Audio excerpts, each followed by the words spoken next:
Hello students, how are you? Hope you're fine. Students, eu andei compilando algumas dúvidas que vocês tinham, algumas dúvidas que ficaram lá no chat da primeira aula, principalmente, né, da primeira aula que eu tive acesso hoje, só para vocês se situarem, tá? Hoje é dia 23 de novembro, eu acabei de executar a nossa segunda aula ao vivo. E aí eu fiz um pequeno levantamento de alguns questionamentos que vocês fizeram na aula ao vivo 1, e a professora Thaisa também me enviou algumas perguntas que vocês fizeram, alguns questionamentos, enfim, né, dúvidas, comentários que vocês fizeram durante a aula ao vivo 2. Então eu compilei essas dúvidas, né, da aula ao vivo 1 e da aula ao vivo 2, que nós não conseguimos responder.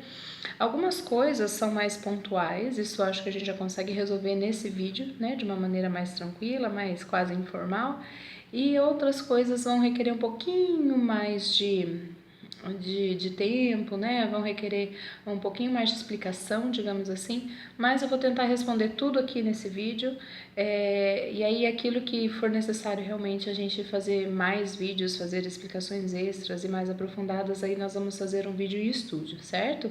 Agora eu estou no conforto do meu lar e fazendo então esses comentários, né, respondendo então a esses questionamentos, essas dúvidas. Não é para ser um vídeo longo, né, então eu vou procurar ser bem pontual.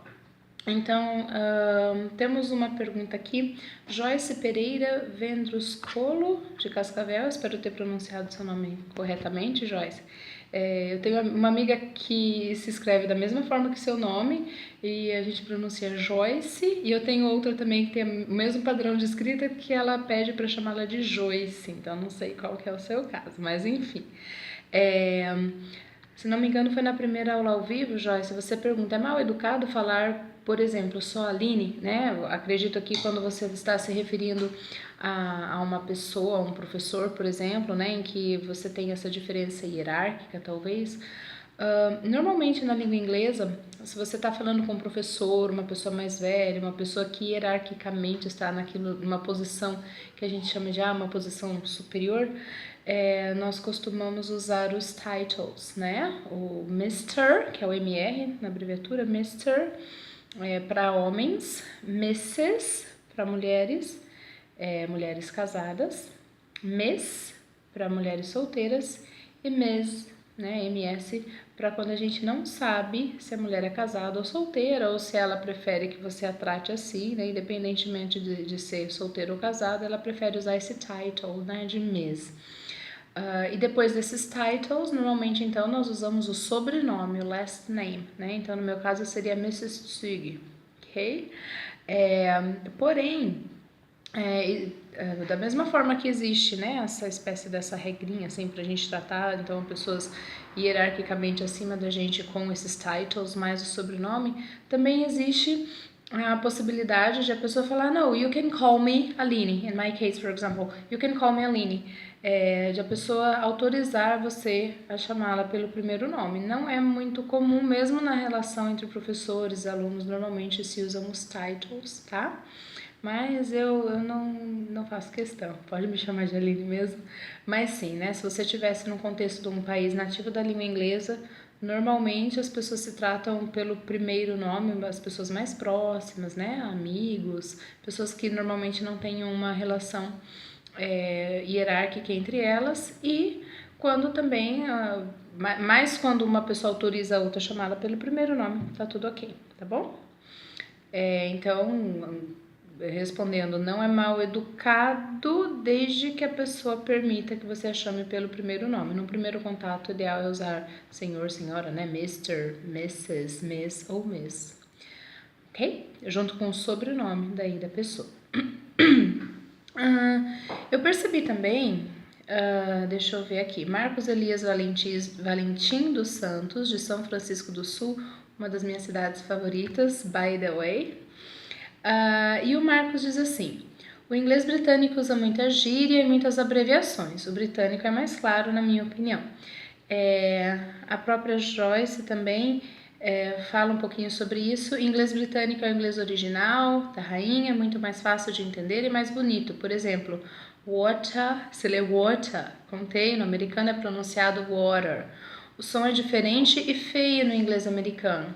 Já no inglês britânico, que é o inglês que eu ensino, é falado como escrito, muito lindo e chique, além de ser mais fácil. E outra questão sobre isso, outro comentário no mesmo assunto, o inglês britânico não é tão fácil quanto parece. Eu sugiro que vocês procurem vídeos da Adele, a cantora maravilhosa, no YouTube falando inglês. Então, eu quero começar dizendo o seguinte, students. Quando a gente está fazendo um curso de letras, aprendendo, por exemplo, a língua inglesa, nós não podemos nos esquecer dos aspectos da linguística, ok? Então, quando o Marcos afirma, o inglês americano usa muita gíria e abreviações, o americano é mais claro. Isso é bom que o Marcos colocou, na minha opinião. Mas assim, a questão de clareza é a questão do costume do nosso ouvido. Normalmente as pessoas vão dizer que o americano é mais claro porque nós estamos mais acostumados a ouvir o inglês americano aqui no Brasil, né? O inglês de vertente americana, digamos assim. Tanto o inglês americano quanto o britânico usam gírias, tá? Tanto numa modalidade quanto na outra, em qualquer dos ingleses, né, que eu costumo dizer para vocês, em qualquer inglês se tem muita gíria, muita abreviação na língua, né, na linguagem informal. Então não é que tem mais em um, menos em outro, ok, students? Todos têm. Não tenho pesquisa para quantificar isso, mas a gíria, a abreviação faz parte das línguas, fazem parte das línguas, porque nós seguimos a lei do menor esforço nas abreviações, nas contrações. Não é o nosso vossa mercê, vós mercê, hoje a gente fala C, para escrever fica só VC, né? Então é mais ou menos por aí, tá, students? Então não é que tem mais gíria, mais contração e mais abreviação em um inglês do que no outro. Tá? Então, às vezes assim, o que a gente ouve com o inglês com o qual a gente tem contato, por exemplo. Então, é essa diferenciação, mas não dá para quantificar, tem mais em um que em outro, tá? E a questão da clareza, Marcos, tem a ver com aquilo que você está acostumado a ouvir, com como você recebe essa fala, depende também de quem está falando. Joyce, quando você diz que o inglês é mais bonito que o outro, você está entrando num terreno muito complicado, tá? Não tô aqui para falar assim, vocês estão errados. Eu tô simplesmente colocando isso para que todos vocês que estão me ouvindo, né, que estão assistindo esse vídeo, reflitam sobre isso. Porque quando a gente fala que uma língua, uma linguagem, um sotaque, um accent, é feio ou bonito, automaticamente você está falando que o povo que fala naquele dialeto, naquele inglês, digamos assim, é bonito ou feio, tá? Então, são diferentes. É claro que, pessoalmente falando, nós vamos ter preferências, né? Eu gosto mais de ouvir esse ou aquele tipo de inglês. Porém, a gente não pode falar assim, não pode ser taxativo, tal inglês é mais bonito, o britânico é mais bonito. Você optou por falar um sotaque britânico, ok, não tem problema, mas por favor, vamos todos evitar dizer, por exemplo, que um som é feio no inglês, que falar water é mais bonito do que falar water, certo? Tudo bem, questão de opinião, joia, né? Gostar mais de uma coisa que em outra. Mas nós que lidamos com língua, né, profissionais ou futuros profissionais de letras, nós não podemos falar assim que tal inglês é mais bonito do que o outro. Ok? Porque eu não estou falando apenas de língua, eu estou falando que é algo que identifica um povo. E falando isso de uma língua que identifica um povo, eu também estou falando que aquele povo é feio ou bonito, certo? Então, só cuidado na hora de expor as opiniões. Quem está no curso de letras tem que tomar muito cuidado com isso. Na verdade, refletir bastante sobre isso, tá bom? E aí a Gabriela da Silva Orrego deve ser, I don't know, de Tatuapé, São Paulo, que coloca que o inglês britânico não é tão fácil quanto parece. Ela sugere a gente assistir a Adele falando.